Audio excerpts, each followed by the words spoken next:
This is Back Talk by Successful Black Parenting Magazine, the most listened to podcast for parents by parents.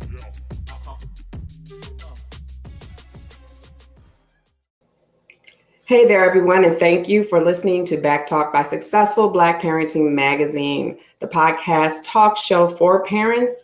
I'm Janice Robinson-Celeste, your host and publisher of Successful Black Parenting Magazine.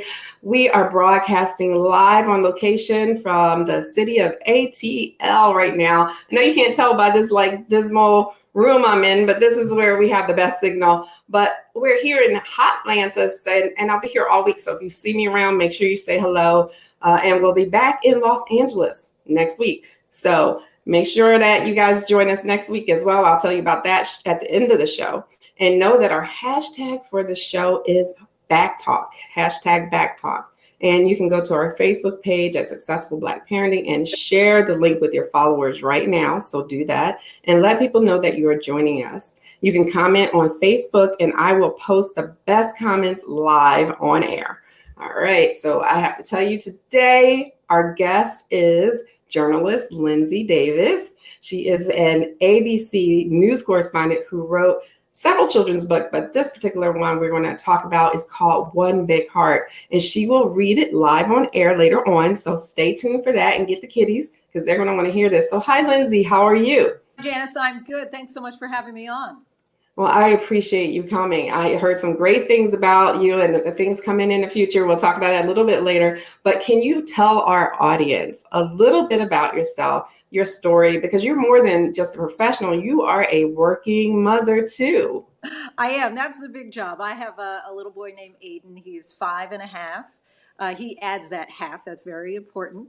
And a wife and a journalist and now a 2-time best-selling author. I have to give a plug there for all the success. And I'm just so grateful that people have really embraced both books. The World is Awake and now One Big Heart. I've worked at ABC News for 12 years now. I've been a journalist for 20 years. Well, we need books like that because it's just the innocence in the world, and you can feel that innocence when you read the book. So I highly encourage people to get it because even the illustrations are just so adorable. I want to just show the audience that, we have this book. I have to do it like this. But this is the first book that you wrote. Can you tell us a little bit about this one? Sure. That is The World is Awake, a celebration of everyday blessings. And I know for me, growing up in the church and having a relationship with God was very important. My parents made sure that was instilled in me. And that to me was the greatest gift that I could pass along to my son. So essentially, I'd always be reading books to him, my husband and I at night. And after a while of reading the books, I decided, I could do this. And I felt like I wanted something that would embrace the things that excited my son as a toddler, butterflies and sunsets and rabbits or whatever, rainbows, whatever that might be. The things that I thought quite often as adults that we tended to forget about and not appreciate anymore. But when you're looking with new eyes, with the eyes of a child, when they're seeing things for this first time and that excitement, embracing all of God's architectures and designs, I just wanted to really focus on, look, God created that. He created the majesty that we see in the sky, and he created you. And so I really just wanted to make sure that message was instilled in my son, and I hope that other parents would want to share that same message with their children. And then One Big Heart is kind of timely. It's a celebration of being more alike than different. And I feel like, just with all the division and everything that we have right now in our country, I just felt like this was the message that I want for my son. And again, that I hope other parents will want to share with their kids. Well, just not to give too much away, but I love the fact that you are celebrating how we're alike by having one big heart, but yet the differences are celebrated too. And right. I think that's important.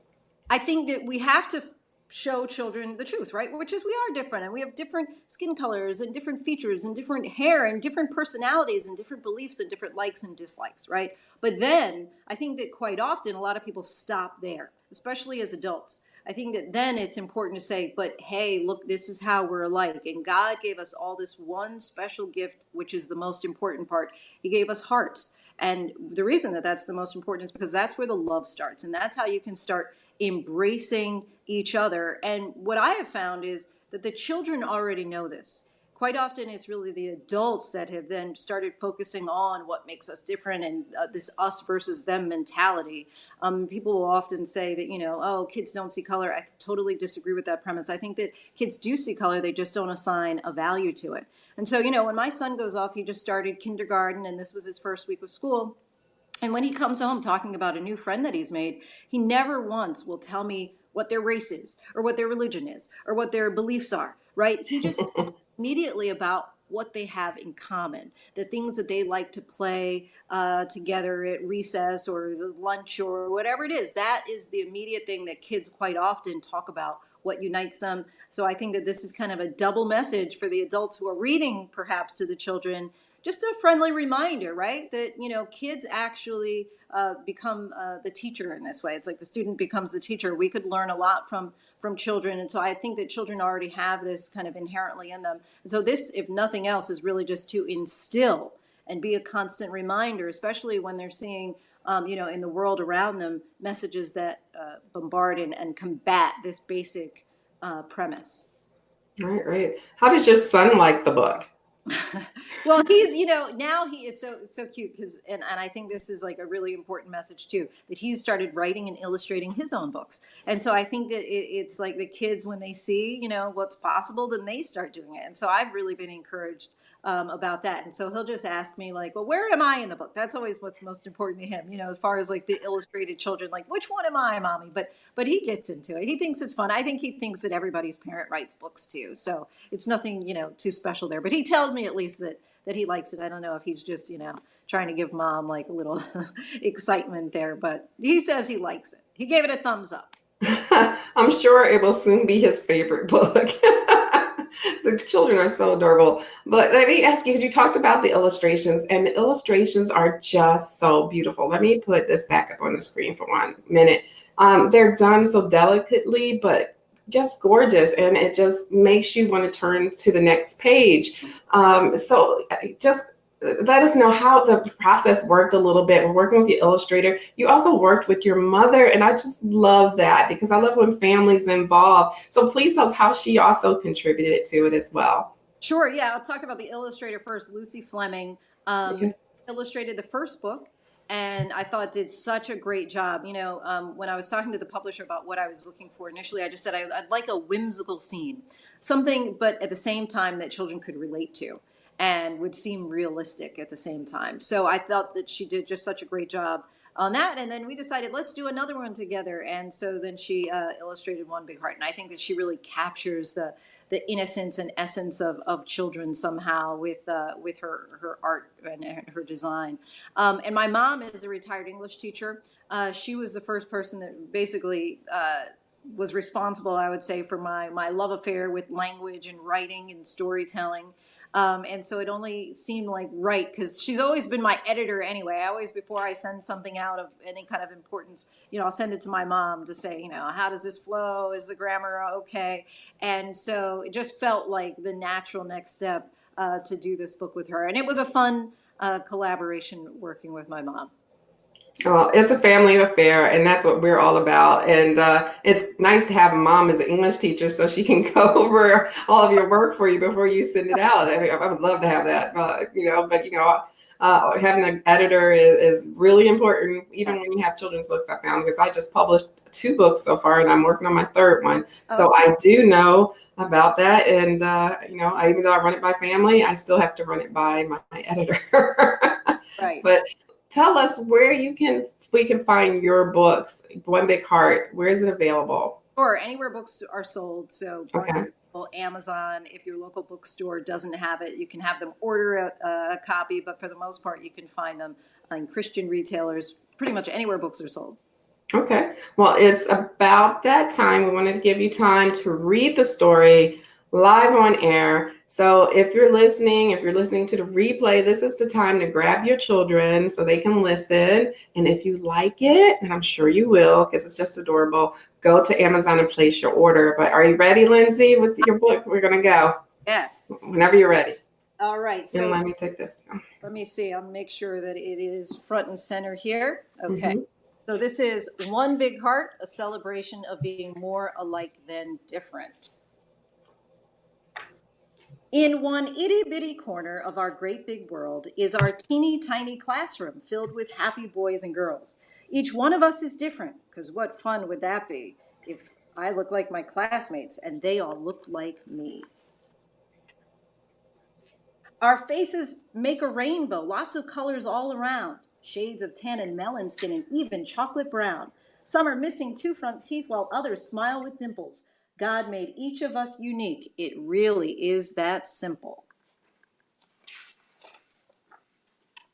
Some have wavy hair on top while others wear their straight. Some sport afros, twists, or braids. I think my puff looks great.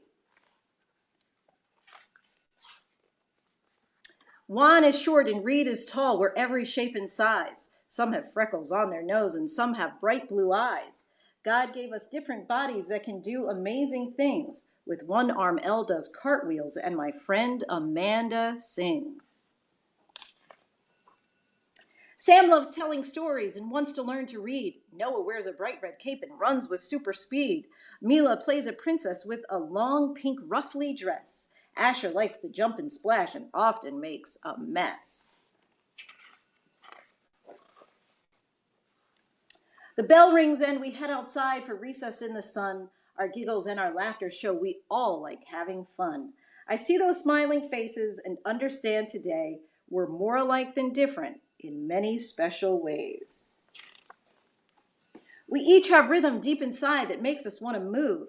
We love to run and jump around and find our playground groove. Back inside for music, we bop to every beat. We wiggle and dance sideways. We clap and stomp our feet. And afterward, it's lunchtime, our favorite time of day. No matter what we choose to eat, our taste buds shout, hooray! Each of us is curious. We can't wait to explore. We ask a lot of questions, and then we ask some more.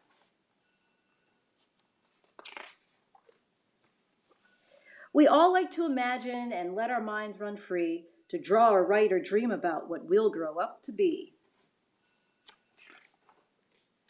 We all have great big feelings that don't always stay inside. We've sometimes gotten angry. Sometimes we've sat and cried. Then a friend will cheer us up and fill our lives with joy. We all need friends who give us hugs or share our favorite toy. But the way we're most alike, the most important part, God gave us all a special gift. We each have one big heart.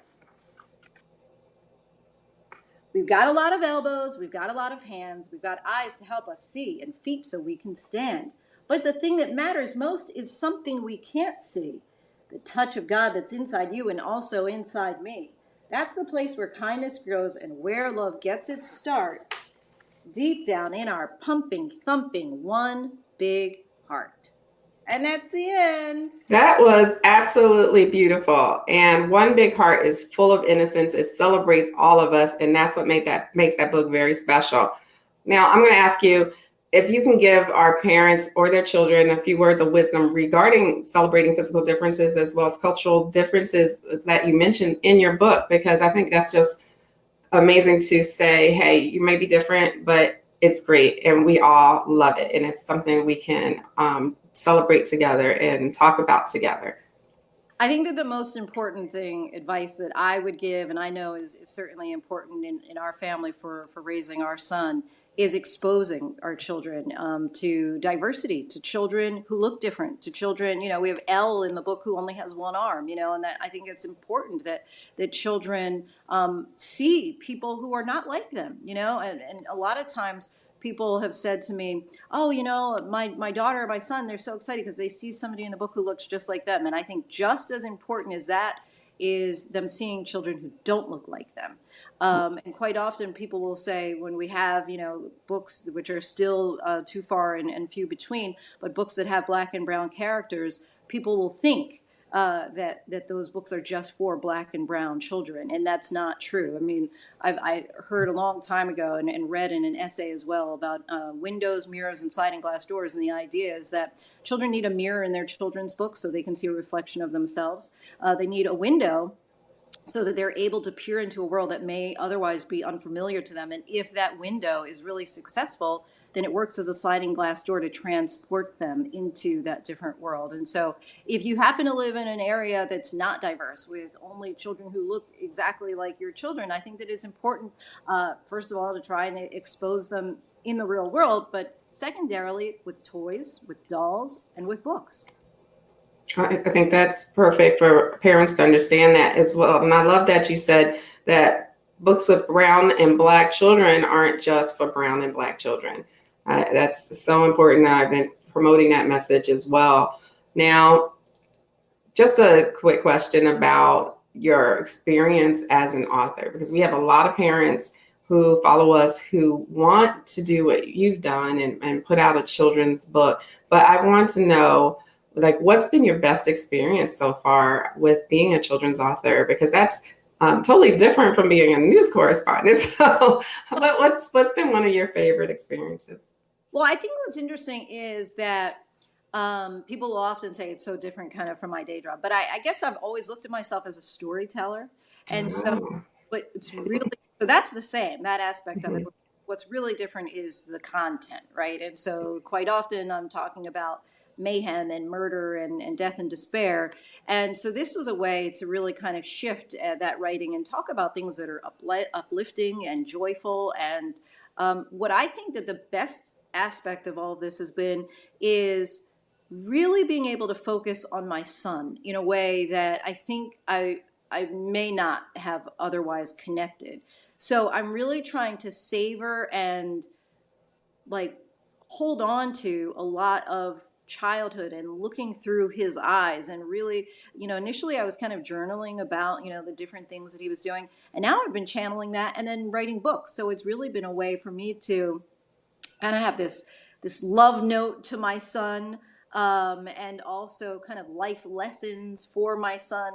I feel like there's this really personal connection that I have that has enhanced my awareness of, his thoughts and his action and his behavior and the little things that he says and does. And so I would say that that's been the best in all of this, is just like connecting with my son on a deeper level.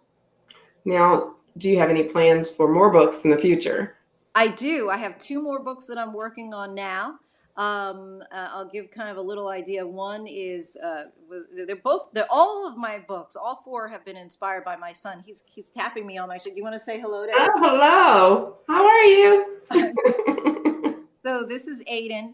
And so the next 2 books, one is about, the idea of staying this way forever. The inherent qualities that children have that often they lose, that innocence and that joy. Right now my son will just dance when, music's on, that quite often I think as they become a little older, we get shy, we get reserved, and we start worrying about what people think. And just that purity and that innocence, I think that there are certain things, that excitement for life. I guess I would equate it to skipping. That, the joy of skipping, that when we're children, we often do. And at some point, there's a day in life that we stop skipping.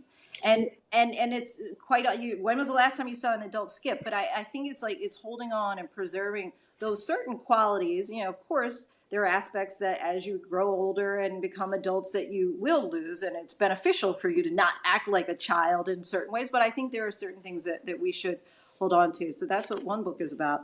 And the other book is about a child trying to figure out heaven and how high is heaven. And so my son, he came home one day and he was asking why one of his friends has 2 sets of grandparents, and that he only has one, because unfortunately my parents, my husband's parents have already passed away. And so he would ask, where are his other grandparents? And so we talked about the idea that they're in heaven. And we got on a plane once and he was looking in the clouds and he was saying he was looking for Grandma P. And so this is going to be kind of a fun way of, children who are trying to use a pogo stick or Legos or build a staircase or whatever to find their grandparents in heaven. So I think that that'll be another fun one, but those are down the road, but we're working on those now. Well, you have a special talent for bringing out that innocence in children so that it makes adults aware. And I love that. I love every title you talked about so far. But before we go, a little birdie told me that you will be moderating the Democratic debates in a few weeks. Or can you tell us about that so we can all watch? Well, coming up on Thursday, the 12th, we'll be in Houston at Texas Southern University. Very excited. It's going to be 3 hours of coverage. And this is the first time in this election cycle that we're going to have all the candidates on the stage on one night. Normally, we've had to divide them because there have been so many candidates and it's been over 2 nights. So this is really unique because you're going to have the two front runners on stage side by side, Vice President Joe Biden and Senator Elizabeth Warren, right next to each other. And so I think it'll be interesting to be able to hear from all those 10 candidates and really try to determine the daylight between, a lot of times we'll kind of put Democrats all in one basket together and they're kind of painted as far as having the same views on, gun control or abortion or, education, healthcare.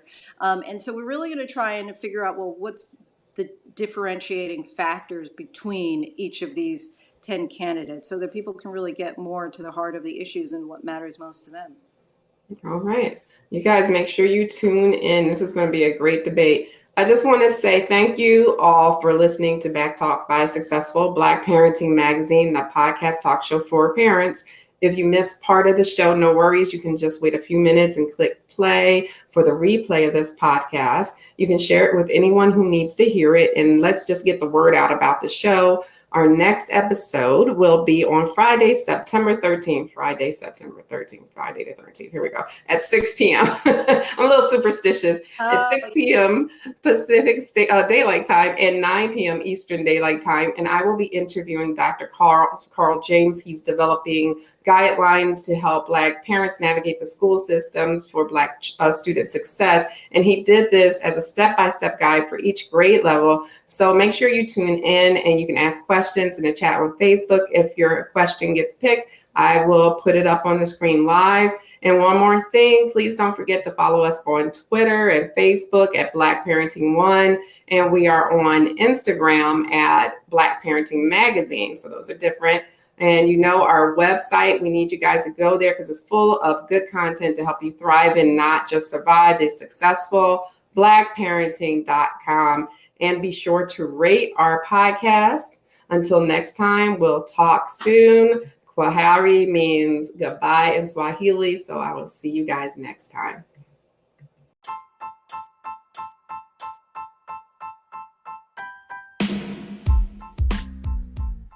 Hey guys, thank you for listening to Back Talk by Successful Black Parenting Magazine. You can help us to level up by supporting this podcast. All you have to do is go to anchor.fm and search for Back Talk by Successful Black Parenting and then hit the button that actually says support this podcast. I want you to go there now. Go, go, go, go. And thank you ahead of time.